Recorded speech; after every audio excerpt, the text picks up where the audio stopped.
রাত ৩টা শহীদ উসমান হাদির কবরের পাশে দাঁড়িয়ে জনপ্রিয় ইসলামিক বক্তা মাওলানা আব্দুল হাই মোহাম্মদ সাইফুল্লাহ টানা কান্না করছিলেন। তার কান্না যেন কিছুতেই থামছিল না। আপনারা যারা এই ভিডিও দেখছেন, দয়া করে এই ভিডিওটি শেয়ার করে দেবেন। ইসলামিক এই বক্তার কান্না দেখে দায়িত্বপ্রাপ্ত নিরাপত্তা কর্মী স্টাফরাও কান্না করছিলেন। তিনির সঙ্গে পাশে থাকা সাধারণ মানুষও তিনির সঙ্গে দুহাত তুললেন রবের দরবারে। শহীদ উসমান হাদির সমাধির পাশে এরকম দৃশ্য সকাল বিকাল মধ্যরাত ভোররাত পর্যন্ত চোখে পড়ছে।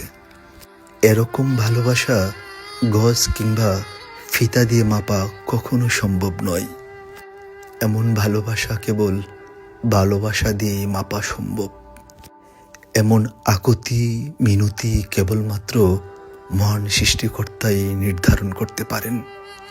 একজন মানুষ আরেকজন মানুষের জন্য দুহাত তুলে মোনাজাত করে কান্না করে